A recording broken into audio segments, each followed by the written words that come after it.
नमस्कार दोस्तों, मैं भाषा। आप देख रहे हैं पड़ताल दुनिया भर की। आज इस पड़ताल में हम नज़र दौड़ाएंगे कि जिस समय भारत के ऊपर 50% ट्रंप टैरिफ की मार पड़ गई है, उद्योग कराह रहे हैं, 20 लाख से अधिक नौकरियों के जाने का अंदेशा है। ऐसे में प्रधानमंत्री नरेंद्र मोदी जापान पहुंच गए हैं और वहां से चीन जाएंगे शंघाई ऑर्गेनाइजेशन कॉरपोरेशन की मीटिंग के लिए।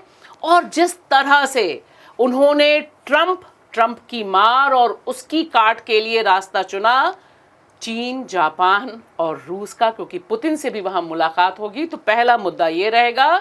और दूसरा मुद्दा रहेगा गाजा में जो भयानक संकट है, जो अकाल पड़ा हुआ है, उस पर भी हम निगाह डालेंगे।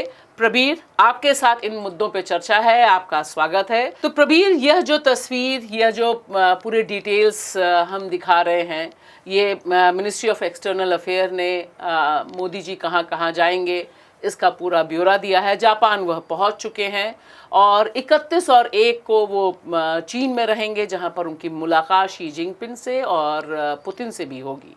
तो यह जो सीन है, ये कैसे देखे, डिकोड आप कैसे करेंगे इसे? देखिए, दो चीज़ है इस पर। एक तो है कि ट्रंप की जो ख़ास मार है इंडिया पे टैरिफ की, जो आपने चर्चा की, हमारे ऊपर टैक्स जो लगा रहे हैं, ट्रंप टैक्स कहेंगे, जिस पे लगाए हुए हैं कि हम इस वक्त चीन से, दूसरे मुल्कों से ज़्यादा ट्रंप टैक्स दे रहे हैं। तो इंडिया उस हिसाब से, यूरोपियन यूनियन, चीन, दूसरे और भी जो साउथ ईस्ट एशियन मुल्क हैं, जो इस तरह के चीज़ें जो हम बेचते हैं अमेरिका के पास, वो भी बेचते हैं। सबसे ज़्यादा टैरिफ चीन से भी ज़्यादा हमारे ऊपर है। और ये क्यों है, कैसे हुआ, ये इसकी चर्चा हम पहले भी कर चुके हैं। बट साफ है कि इस पर कोई राहत अभी तक नहीं मिली भारतवर्ष को। और आपने जो कहा, 4 ख़ास तौर से उद्योग है जो इससे प्रभावित है। एक तो जो हमारे टेक्सटाइल्स की है, साउथ इंडिया में बहुत बड़े पैमाने में टेक्सटाइल्स की एक्सपोर्ट होता है। जो हमारे कपड़े साउथ से, लुधियाना से, हर जगह से जाते हैं। हाँ, लुधियाना से भी जाते हैं, पर काफ़ी एक बड़ा हिस्सा इस वक्त साउथ से होता है, टेरिकुट वगैरह से होता है। पर एक तो वो है। दूसरा है डायमंड का हम पॉलिशिंग करते हैं जो, और जो इस तरह का काम करते हैं, जो गुजरात में उसका एक बहुत बड़ा केंद्र है। गुजरात आप जानते ही है, इस काम में बहुत दिन से ये काम में लगा हुआ है। अंतर्राष्ट्रीय स्तर पे इसका एक काफ़ी बड़ा एक्सपोर्ट है और एक हिस्सा इस एक्सपोर्ट का, बड़ा हिस्सा एक्सपोर्ट का अमेरिका भी जाता है। तो ये दो चीज़ उद्योग है जो हमारे इसमें इफेक्टेड है। स्टील, एल्यूमिनियम के ऊपर भी इस पे गाज गिरी है, लेदर और श्रिम्प पर भी, जो झींगा मछली हम भेजते हैं। हाँ, जो हम झींगा मछली जो भेजते हैं, एक बहुत बड़ा उद्योग है, ख़ास तौर से सदर्न कोस्ट में, तमिलनाडु, आंध्र प्रदेश, इन सब में बड़े पैमाने पे है। उनके ऊपर भी एक काफ़ी टैक्स लगने का मतलब है वो और कहाँ बेचेंगे। तो ये चीज़ें देखते हुए हमारा एक्सपोर्ट का, क्योंकि अमेरिका एक बहुत बड़ा टारगेट था हमारा एक्सपोर्ट का, बहुत ऐसे उद्योग थे अमेरिका के जो एक्सपोर्ट है उसमें डिपेंडेंट थे, उन पर असर पड़ेगा। हम सोलर पैनल्स भी बनाते हैं आजकल काफ़ी बड़े पैमाने पे, उसका भी एक्सपोर्ट इससे अफेक्टेड है। ऑटो पार्ट्स की भी है। तो सब देखते हुए एक बहुत बड़ा प्रहार एक हिसाब से हमारे अर्थनीति पे पड़ेगा। हाँ, जो आकलन है बता रहा है कि तकरीबन 1% जीडीपी की, यानी सकल घरेलू उत्पाद की, हमारी कम हो जाएगी इस 50% टैरिफ पर। हाँ, तो एक्सपोर्ट कितना कम होगा या एक्सपोर्ट पर क्या उसका असर पड़ेगा, और ख़ास तौर से मैं ये कहूँगा अनएम्प्लॉयमेंट में, क्योंकि ये ऐसे इंडस्ट्रीज़ हैं जो काफ़ी, जो कहते हैं, लेबर इंटेंसिव हैं। तो उस पर हाथी जो क्या कहते हैं, मशीनरी का इस्तेमाल जब होता है, इतना उद्योग में लोग नहीं लगते। यहाँ पर ये जितने हमने इंडस्ट्रीज़ की चर्चा की, ज़्यादातर ऐसे हैं लेबर इंटेंसिव है, ख़ास तौर से टेक्सटाइल्स और डायमंड का ये जो करना, ये सब बहुत लेबर इंटेंसिव है। श्रिम्प्स जो आप करते हैं, झींगा, इस मछली बेचना, लेदर सब जो है हमारे लेबर इंटेंसिव है। और हम जानते ही हैं कि भारतवर्ष में इस वक्त इन इंडस्ट्रीज़ का हालत अच्छा नहीं है। तो इस तरह से अगर देखें तो ऐसे सेक्शंस जो सबसे ज़्यादा इस वक्त भुगत रहे हैं, जो भी स्थिति है भारतवर्ष में उससे, जिस पे क्या कहेंगे, जो जीडीपी का हिस्सा उनके पास खास नहीं पहुंच रहे हैं, और जिनके पास पहुंच रहे हैं वो बड़े उद्योगपति हैं जिनकी इंडस्ट्रीज़ इंटरनल मार्केट को कैटर करता है, तो उन पर इतना असर नहीं पड़ेगा। इन चीज़ों पे असर जो है मतलब है कि हमारे घरेलू उद्योग से लेकर लेबर इंटेंसिव इंडस्ट्रीज़ पे मार बहुत ज़्यादा पड़ने की संभावना है। तो एक तो ये है, और इस पे लगता नहीं कि चीन और जिस रवैया रूस के प्रति अमेरिका का रहा है वो हमारे प्रति उस तरह से, उस निगाह से वो देख रहे हैं। रूस का तेल चीन भी खरीदता है जी, पर उस पर कोई झंझट नहीं है क्या? क्योंकि उनके पास भी हथियार है, उनके पास रेयर अर्थ्स के हथियार उन्होंने इस्तेमाल किया हुआ है। चिप के ऊपर आपने जंग छेड़ा तो अब रेयर अर्थ्स को हम कंट्रोल करते हैं। और यहाँ तो उल्टा ही बोल दिया ट्रम्प एडमिनिस्ट्रेशन ने कि ये मोदी वॉर है, ये ब्लड मनी है जो हम रूस को दे रहे हैं और रूस हमारे पैसे से लड़ रहा है वहाँ पर। साथ ही साथ उद्योगपतियों का भी इशारा किया कि ये जो तेल खरीदा है इससे 2 बड़े उद्योग घरानों को फ़ायदा हुआ है। एक तो उसमें अंबानी साफ है क्योंकि उनकी बहुत बड़ा रिफाइनरी है, पर दूसरी चीज़ भी इस पे और भी एक बात निकल के आती है कि ट्रम्प साहब सीधी बात कर रहे हैं। जो नवारो उनका जो एडवाइज़र है, उन्होंने भी कहा है, ट्रेड एडवाइज़र, उन्होंने भी कहा है कि आप कमज़ोर हो, आपको हम दबा सकते हैं। चीन के साथ एक बराबरी है, रूस को कुछ कर नहीं पाएंगे क्योंकि रूस पे जितना सैंक्शंस लगना था हम लगा चुके। तो हथियार सिर्फ आप पर लग सकता है, रूस को भी अगर कुछ करना है तो आप पर हम हथियार, हमारा जो है वाण हथियार आप पर दागेंगे। ये जो लॉजिक है कहेंगे ट्रेड का, उन्होंने साफ घोषणा कर दी कि आप नरम हो इसीलिए हम आप पर प्रहार करेंगे, और आपके पास कोई ऐसी हथियार नहीं है जिससे आप हमें दबा सको, जिससे हम झुके। तो इस तरह से नहीं है। बहुत पहले हम सेल्फ रिलायंस की जब चर्चा करते थे कि सेल्फ रिलायंस का मतलब नहीं कि हर चीज़ आप करो, पर आपके पास भी ऐसे हथियार होने चाहिए कि दुनिया में आप सबसे आगे, बार्गेनिंग पावर हो, तो सबसे दुनिया में कुछ चीज़ों पे आप भी आगे हो। अगर वो होगा तब आपका भी दबाव दूसरों पर रहेगा, एक इक्वालिटी होगा। हर चीज़ अगर खुद आप कहोगे कि हम तो रॉ मटेरियल्स बेचेंगे और फिनिश गुड्स आपसे लेंगे तो वो नहीं चलेगा। और लेबर इंटेंसिव सिर्फ काम करेंगे और कुछ नहीं करेंगे तो अल्टरनेटिव्स बहुत है दूसरे देशों के इसके लिए, जो अब देख रहे हैं। वियतनाम है, साउथ ईस्ट एशिया के दूसरे मुल्क है, सारे आकलन ही आए कि कैसे होगा। तो इस पृष्ठभूमि में यह जो यात्रा है, और ख़ासतौर से जापान पहुँच के उन्होंने कहा कि भारत में अगर आप पैसा लगाइएगा तो सिर्फ मल्टीप्लाई होता है, यहाँ पर पैसा थोड़ा बहुत नहीं बढ़ता है, यहाँ पे हम मल्टीप्लाई करते हैं पैसे को। देखिए, बहुत पहले से हमारा ये कहना है बाहर की पूंजी आके लगाइए, मेड इन इंडिया करें। तो हमने पहले भी कहा मेड इन इंडिया में प्रॉब्लम जो है, उनके पास चाबी उनके हाथ पे रहेगी। अगर आप मेक इन इंडिया सिर्फ करेंगे, मेड इन इंडिया नहीं, मेड इन इंडिया करेंगे मतलब टेक्नोलॉजी की कंट्रोल आपके पास है, तब जाके आप इक्वालिटी में खेल सकते हो। आप कहो कि हम 50% 70% कैपिटल हम देंगे, आप फैक्ट्री यहाँ लगाओ, फैक्ट्री 100% आपकी होगी, जो माइक्रॉन की फैक्ट्री यहाँ लगी है चिप्स के लिए, तो उससे ये नहीं चलेगा क्योंकि तब टेक्नोलॉजी की जो चाबी जो है उनके हाथ पे रहेगी। तो ये चीज़ें समझना चाहिए कि अब ये भी अब कहना है कि मल्टीप्लाई होगा, ये होगा, वो वही बात है। कैपिटल आप ले आइए, हम भी ज़मीन फ्री कर देंगे, बिजली कम कर दाम में देंगे, और लेबर भी आपके लॉज आपको मिल जाएगा, लेबर लॉज भी हम लागू नहीं करेंगे। इतने सारे सुविधा देने के बाद भी कहेंगे और भी सब्सिडाइज करेंगे आपको पैसा देके। तो उससे उससे जो है मल्टीप्लाई कैपिटल करेंगे, आपका फ़ायदा नहीं है, मल्टीप्लाई भी करेंगे, मुनाफा बाहर जाएगा। तो ये चीज़ जो है आपको कोई बारगेनिंग पावर नहीं देता है किसी भी मुल्क के साथ, कि अगर इस तरह से आप करोगे। अभी भी वही गत मोदी जी ने दोहराया टोक्यो में। ये हमारा कहना है कि इस रास्ते से अलग रास्ता निकालने का कोई हमें अभी तक चेहरा नहीं दिखाई पड़ रहा है। नीति आयोग हो, कोई भी आयोग हो, इसके बारे में चर्चा कैसे करेंगे, वो इस संकट से निकलेंगे कैसे। हाँ, घिसी पिटी लेकिन बातें ही देखिए, कह एक रहे हैं। तस्वीर यह भी है, जो तस्वीर काफ़ी इम्पोर्टेंट है, काफ़ी चर्चा है दुनिया भर में इस तस्वीर की, जो एससीओ की मीटिंग होने जा रही है चीन में 31 और 1 सितंबर को।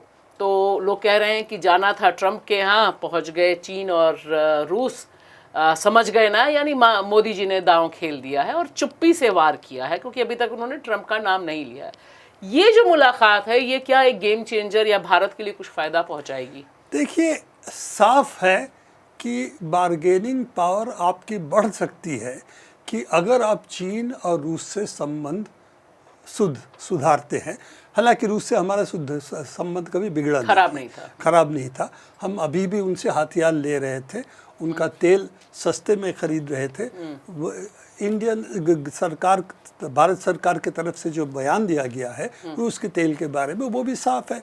रूस की बहुत सारे चीज़ अमेरिका खरीदती है, उसके यूरेनियम न्यूक्लियर प्लांट्स के लिए रूस से आता है, ठीक है ना। लेकिन यहाँ जो मेन ऑब्जेक्शन था कि सैंक्शन लगने के बाद हम पहले 2% ले रहे थे और हमने 42% लिया, जो ट्रंप एडमिनिस्ट्रेशन ने भारत पे कहा है कि भाई ये आपने, चीन से हम नाराज़ नहीं है, क्योंकि चीन तो पहले भी ज़्यादा ले रहा था, 13%, उसने 16% किया, यानी 3% बढ़ाया, आपने तो कई गुना बढ़ा दिए।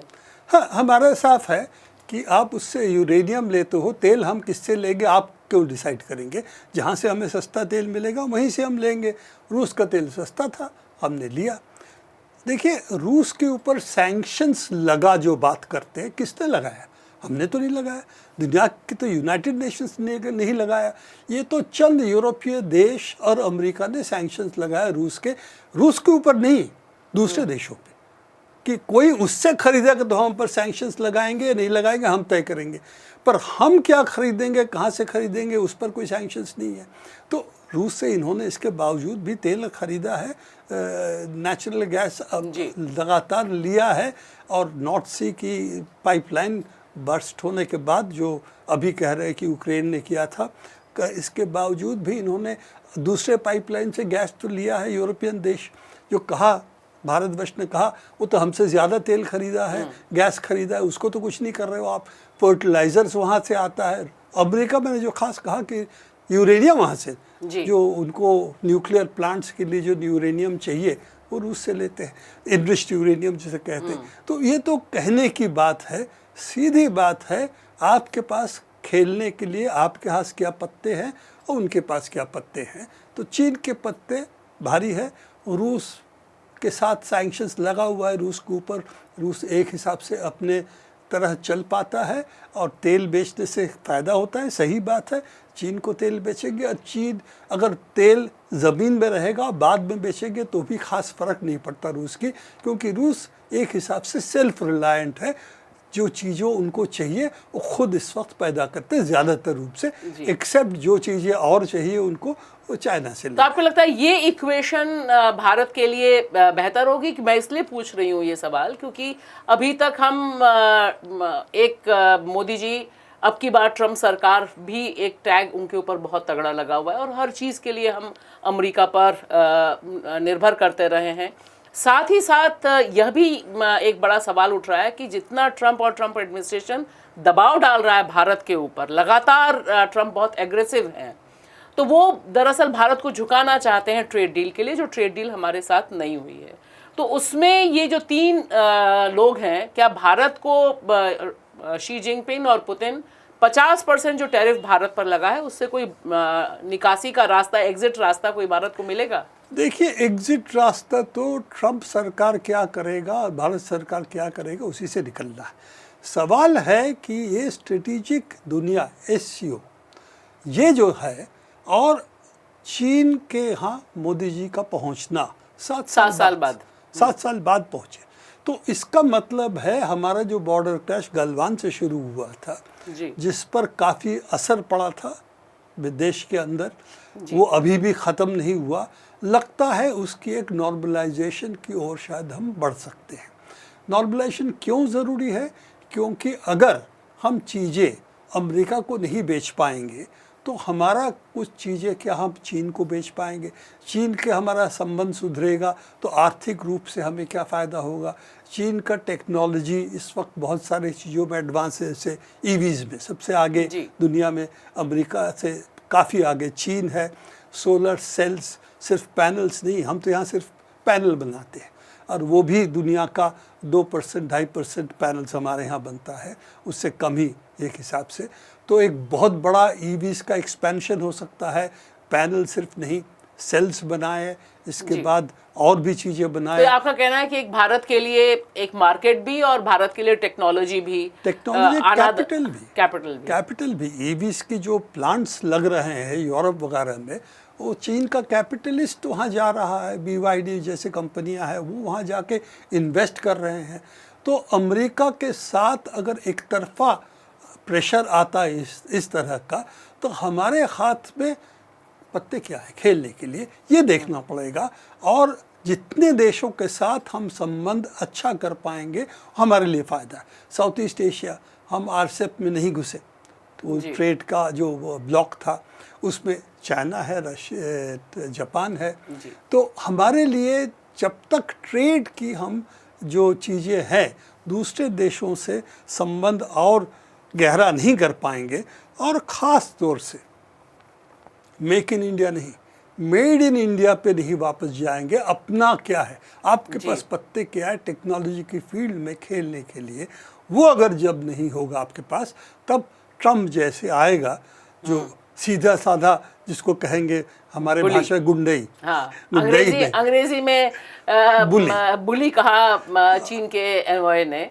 तो उनका राष्ट्रदूत ने एनवाई ने कहा है, पर बुली, और हमारे शब्दों में बुली का शब्द का हिंदी अगर करें तो गुंडई होता है। तो दादागिरी कहे, गुंडई करे, तो वो चीज़ों को अगर रोकना है तो आपका अंतर्राष्ट्रीय स्तर पे आपका इन्फ्लुएंस होना चाहिए, और ट्रेड के तौर पे इन्फ्लुएंस की ज़रूरत है। तो चलिए देखते हैं कि इस मीटिंग से क्या निकलेगा। अब हम इंतज़ार रहेगा, क्योंकि ये एक काफ़ी इम्पॉर्टेंट मीटिंग है जो होगी अंतर्राष्ट्रीय मंच पे, और इससे ट्रंप निश्चित तौर पे और ज़्यादा बौखलाहट और ज़्यादा एग्रेसिव वार करेंगे भारत के ऊपर। और इससे इसके साथ साथ ब्रिक्स है, SCO तो आपका कोलैबोरेशन है, एक हिसाब से स्ट्रेटेजिक तौर से बातचीत कर रहे हैं, पर एक्चुअली इकोनॉमिक जो कोऑपरेशन वो ब्रिक्स के ज़रिए है। और ब्रिक्स में क्या रोल अदा करेंगे इंडिया, कैसे ब्रिक्स में इन दबावों से मुक्त होने के लिए, इसमें जो सबसे बड़ी बात है डॉलर की जो हेजेमनी है उसे हम चैलेंज कर पाएंगे, उसे कैसे उसको कमज़ोर कर पाएंगे, एक आपस की एक्सचेंज एक दूसरे से कैसे कर पाएंगे डॉलर मुक्त, वो सबसे बड़ा सवाल अंतर्राष्ट्रीय स्तर पे इन तीनों के लिए भी है और दुनिया के मुल्कों के लिए भी है। जी, अब हम चलते हैं, ये तकरीबन देश हैं जो आ रहे हैं SCO मीटिंग में। ये है समिट में है, और ये जो है हेड्स ऑफ स्टेट, उनकी लीडर्स जो है ये आएंगे, और ये है इतने मुल्क जो है अभी इस वक्त SCO समिट में एक्सपेक्टेड है। जी। अब हम चलते हैं गाज़ा, फिलिस्तीन। यह जो तस्वीर है इसके कुछ सेकंड के लिए भी देखने में दिल दहलने लगता है, लेकिन यह रियलिटी है गाज़ा की। बच्चे भूख से मर रहे हैं, भीषण कुपोषण है, और यह जो एक नक्शा है, दरअसल यह नक्शा गाज़ा की मौजूदा स्थिति के बारे में, किस तरह से स्टारवेशन है उसके बारे में पूरा का पूरा दस्तावेज एक नक्शे में हमारे पास उपलब्ध है। यहाँ इकोनॉमिस्ट की मैप है जो हम आपको दिखा रहे हैं, तो ये हमारी नहीं है, ना सोचे कि हमने बढ़ा चढ़ा के कुछ कह रहे हैं। वो अभी यूनाइटेड नेशंस की इसके बारे में पिछले बार हमने चर्चा की थी, उनको ये कहना है इस वक्त जो है जुलाई अगस्त ये हालत है, 30% जो है इसमें फैमिन इतना एविडेंस है कि फैमिन कंडीशंस, भूखमरी वहाँ पर बड़े पैमाने पे है। अकाल आ गया है, 30% लोग अकाल से सीधे 50 प्रभावित हैं। इमरजेंसी वो उस कगार में खड़े हैं जी, और 20% की क्राइसिस में है, उनकी भी हालत अच्छी नहीं है। तो 80% तकरीबन भीषण संकट में है और 20% अभी किसी तरह से जिंदा है। तो ये हालत है। और गाज़ा में सबसे, गाज़ा शहर और गाज़ा के ये जो है, आसपास के इलाका ये जो है इसमें है। इसके बाद मिडल इलाका जो है उसकी हालत उससे बहुत फ़र्क उसमें नहीं है। और खान यूनुस जो तीसरी इलाका दिखाया हुआ है, तो वो 3 इलाकों में ये हालत है। और ये जो ऊपर ग्रे वाले हैं, ये करीब करीब खाली कर दिया इजराइल ने। उनकी यहाँ पर है जो ये बॉर्डर वो कंट्रोल करते हैं, इजिप्ट के साथ बॉर्डर है, और ये है उनके खुद के साथ बॉर्डर, ये करीब करीब खाली कर दिया है इन्होंने जी। और इधर अगर आप देखें तो कहा है अगस्त सितंबर तक इसमें पूरा गाज़ा, पूरा ये जो इलाका है वो उस भूखमरी की चरम स्थिति में, फैमिन कंडीशन, इससे आगे कुछ नहीं है। फैमिन डिक्लेरेशन हो गया इसका मतलब, और इससे आगे कोई डिक्लेरेशन इससे ज़्यादा हो नहीं सकता। उसमें पूरा गाज़ा पट्टी उसमें पहुंचेगा। जी, और इसीलिए जो यह सारे के सारे आंकड़े और दस्तावेज़ हैं जो न्यूयॉर्क टाइम्स में छपा है, उसका हम क्रेडिट लेते हुए यहाँ पर दे रहे हैं कि food insecurity level by region, तो यहाँ पर गाज़ा है, अलग अलग जगह खान यूनिस में ऐसा है, बला में ऐसा है, ये अलग अलग सिचुएशन जो खाने को लेकर है, और famine with reasonable evidence, emergency, crisis, तो दिखा रहा है कि हाल बद से बदतर लगातार होते जा रहे हैं, क्योंकि संयुक्त राष्ट्र पहले ही घोषित कर चुका है कि गाज़ा में फेमाइन है। ये 15 अगस्त तक का खबर है जी, हमने पहले भी दिखाया आपको, और सितंबर तक सभी का कहना है कि पूरा गाज़ा फैमिन में पहुंच जाएगा। और हमने जो तस्वीर अभी देख रहे हैं, जी जी, जो तस्वीर दिखाई दे रही हैं, कम से कम ये अपने आप में हम सारी तस्वीरें, ये NPR की तस्वीर है, और यह जो बच्चा और माँ है, ये सारी तस्वीरें दिखा रही हैं कि जो इजराइल है, जो अभी तक हम लाइव स्ट्रीमिंग ऑफ जेनोसाइड कह रहे थे कि आप लाइव टेलीकास्ट हो रहा है कि किस तरह से आप कत्लेआम कर रहे हैं, अब लाइव स्ट्रीमिंग ऑफ स्टारवेशन है, यानी कैसे बच्चे भूख से मर रहे हैं, कंकाल में तब्दील हो रहे हैं, माएँ बचा नहीं पा रही हैं। और प्रवीर, जिस तरह से अभी पत्रकारों पर हमला हुआ है, 5 पत्रकार, बिल्कुल टारगेटेड ड्रोन से किलिंग हुई है अस्पताल में, और फिर जब रेस्क्यू टीम के साथ पहुंचे तब फिर उनकी टारगेटेड किलिंग हुई है। तो स्थितियां भीषण है, लेकिन कोई कंट्रोल नहीं। यह तस्वीरें देखकर भी बाकी जो वेस्ट वर्ल्ड है, जो ब्लड मनी की बात करता है यूक्रेन के संदर्भ में, यहाँ उन्हें ना ब्लड दिखाई दे रहा है, ना बच्चे भूख से मरते दिखाई दे रहे हैं। देखिए, पहली बात तो कहे कि गाज़ा में फैमिन क्यों है। पहले भी बोला है कि वहाँ फैमिन इसलिए है कि उनके वहाँ कोई भी चीज़, कोई भी उपज बंद है। आप ना एग्रीकल्चर कर सकते, ना समुंदर से कुछ निकाल सकते हैं। तो उनकी अंदरूनी कोई सोर्स खाने के लिए नहीं है, पोषण के लिए नहीं है।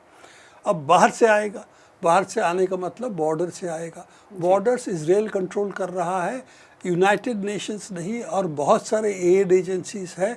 बॉर्डर में उन्होंने स्टोर कर रखा है गाज़ा की इन लोगों के लिए खाना सामग्री पहुंचाना। अगर उनको मौका दिया जाए तो वो पहुंचाएंगे, पर पूरी तरह से यूनाइटेड नेशंस को वहां से निकाल दिया गया है। हम पहले भी इसकी चर्चा कर चुके हैं। और इन्होंने एक फैमिन के लिए कुछ ऐसे संगठन तैयार किया है। हकीकत है कि इजराइल इंटेलिजेंस उसको कंट्रोल करता है और अमेरिका भी उसको पैसा दे रहा है तथाकथित एड के लिए। और उस एड का मतलब है कि वो वितरण खुद करेंगे, और हर वितरण में 15, 20, 25 लोगों को मार रहे हैं गोली से, और दूसरों को उसको घायल कर रहे हैं। 2000 से ऊपर तो मरने वालों की लिस्ट है जी, जो सिर्फ वितरण में मरे, वितरण में मरे हैं, लाइन में लगे हुए भूखे और निहत्थे लोग। तो इसका मतलब है कि उनको एड देने के लिए नहीं है, दिखावा है, लोगों को मारने के लिए एक हिसाब से एक मौका वो दे रहे हैं अपने सोल्जर्स को कि एड में जब लोग लेने आए उनको चुन चुन के मारो। और और भी बहुत सारी चीज़ें हैं इसके बारे में, मैं इसको चर्चा भी नहीं कर सकता हूँ वो क्या कर रहे हैं। जी। सवाल उनके लिए नहीं है कि इजराइल क्या कर रही है, मेरा तो सवाल हमसे है, दुनिया से है कि हम क्या कर रहे हैं। और जो तथाकथित सिविलाइज्ड वर्ल्ड कहते हैं अपने आप को, वो कहते हैं हम तो दुनिया को दिखाएंगे रास्ता, राह दिखाएंगे, सिविलाइज्ड इंसानियत क्या होता है, ग्लोबल ह्यूमैनिटेरियन चीज़ तो सिर्फ हम करते हैं। तो उनका मुखौटा जो है हट चुका है। मतलब यूरोपियन यूनियन, नेटो के जो मेंबर्स हैं और अमेरिका, कनाडा, ऑस्ट्रेलिया, उनका तस्वीर साफ हो चुका है कि ये जो मैं कहता हूँ सेटलर कॉलोनियल और एक्स कॉलोनियल पावर्स जो 10-12 है दुनिया में, जो अपने आप को कहते हैं कि वेस्ट हैं हम, तो ये वेस्ट का मुखौटा पूरी तरह से बेनकाब हो गया, उतर चुका है। साफ है कि उनको ज़बरदस्ती घसीट के बोल जब आप लोग ले जाते हैं तो बोलते, मुंह खोलते हैं कि थोड़ा ज़्यादा हो गया। ये एंटीसेमिटिज़म से थोड़ा ये लोग जो है बहुत एंटीसेमिटिक हैं, जो इजराइल को क्रिटिसाइज करते हैं, पर इजराइल थोड़ा ज़्यादा कर रहा है। ऐसा नहीं करना चाहिए, मतलब कि कुछ हद तक रग ढक के मारो, पर ऐसे खुलेआम लाइव स्ट्रीमिंग मत करो, भूख को एक वेपन ना करो। ये भी नहीं कहने की हिम्मत है कि भूख को आपने जो एक वॉर वेपन के तौर पर यूज किया है। जेनोसाइड शब्द कहने के लिए तैयार नहीं है जी। ये सवाल है, 1-2 मुल्क कहना शुरू किया, पर ज़्यादातर मुल्क अभी जेनोसाइड शब्द इस्तेमाल करने के लिए नहीं तैयार है। दूसरी बात, अभी भी कह रहे हैं इजराइल को क्रिटिसिज्म करने का मतलब है, उसको क्रिटिसिज्म करने का मतलब है अब एंटीसेमिटिक हो।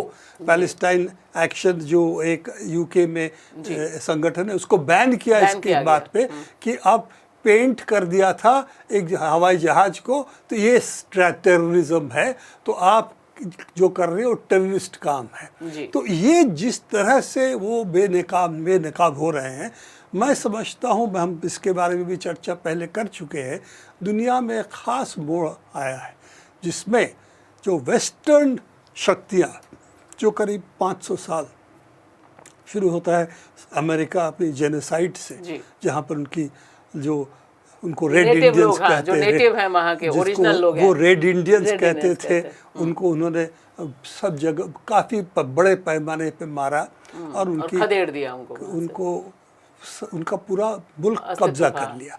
तो एक तो वो है, और उसका जो सिल्वर था, वो सिल्वर से दुनिया में उन्होंने ट्रेड की और उनका असर और मिलिट्री ताकत बढ़ाया।